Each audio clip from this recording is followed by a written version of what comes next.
మహాపత్రికను తీసుకుందాము. మహాపత్రికలో మరి ఏం రాసుకొచ్చిరి, ఏంది, ఏం కథ అని పసిపడదాం. ఇంట్లో కారు లేని అబ్బాయిలకు పిల్లను ఇవ్వట్లే. ఓరి బుద్ధిగాల శుద్ధ పూసే ఉన్నట్టుగా డీకే శివకుమార్ ఆసక్తికర వ్యాఖ్యలు. కారు లేని అబ్బాయిలకు పిల్లను ఇవ్వట్లే, ఇస్తలేదా? అవునా పిల్ల? ఓరి వెనకడికి పిల్లని ఇవ్వాలంటే కొలువు ఉందా పిల్లగానికే? ఏం పని చేస్తాడు మగోడు? కొలువు చేస్తుండా? నౌకరు ఉందా? అక్కడ పట్నంలో కానీ నౌకరు చేస్తాడట. నౌకరు చేస్తానికే ఈసారి నా మనవరాల్ని గిట్లాంటి కథలు ఉండే, గిట్లాంటి మాటలు ఉండే. వామ ఇప్పుడు కార్లు పెట్టిరు.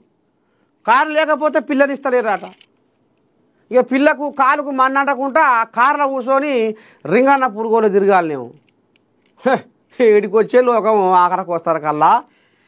ఈయన కర్ణాటకకు పోయాగా ఉప ముఖ్యమంత్రి అంటుంది. ఏమంటుండో ఇంకోసారి పోదాం.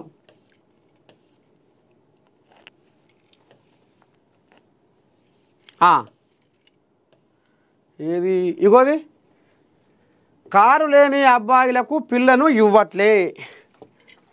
డీకే శివకుమారు ఆసక్తికర వ్యాఖ్యలు.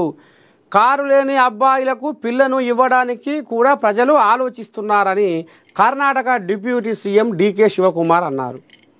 బెంగళూరులో ట్రాఫిక్ సమస్యలకు చెక్ పెట్టేందుకు కాంగ్రెస్ ప్రభుత్వం టన్నెల్ రోడ్డు ప్రాజెక్టును సమర్థిస్తుంది. అయితే ఈ ప్రాజెక్టు వల్ల పర్యావరణానికి హాని కలుగుతుందని, ప్రజా రవాణా విషయంలో ఇది సరైన పరిష్కారం కాదని బీజేపీ వ్యతిరేకిస్తుంది. ఈ నేపథ్యంలో తాజాగా బీజేపీ ఎంపీ తేజస్వి సూర్య డీకేను కలిశారు. ఈ టన్నెల్ ప్రాజెక్టును రద్దు చేసి మాస్ ట్రాన్స్పోర్టును విస్తరించాలని కోరారు.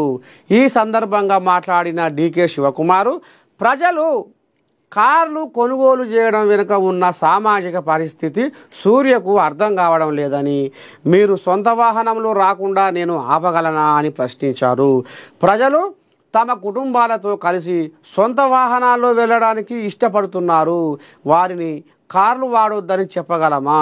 అంతగా అవసరం అనుకుంటే ప్రజా రవాణా వాడుకోమని తమ నియోజకవర్గ ప్రజలకు ఎంపీలు విజ్ఞప్తి చేయవచ్చన్నారు. అయితే దీనిని ఎంతమంది వింటారో చూడాలని, కారు లేని అబ్బాయిలకు పిల్లను కూడా ఇవ్వడానికి ఇష్టపడడం లేదని ఈ రకంగా ఆంబయం వెళ్ళబోసుకుంది కోలియాగా. అసలు ముచ్చట ఇది. సరే ఇక ఉండు పిల్లగా. నేనొక్కడినే తిట్లు ఎందుకు తినాలే? భవిష్యత్తులో ప్రతి రోడ్డుకు క్యూఆర్ కోడ్. కేంద్ర మంత్రి నితిన్ గడ్కరీ. అబ్బా ఇక నీ దండం పెట్టి ఈ ముచ్చట మనం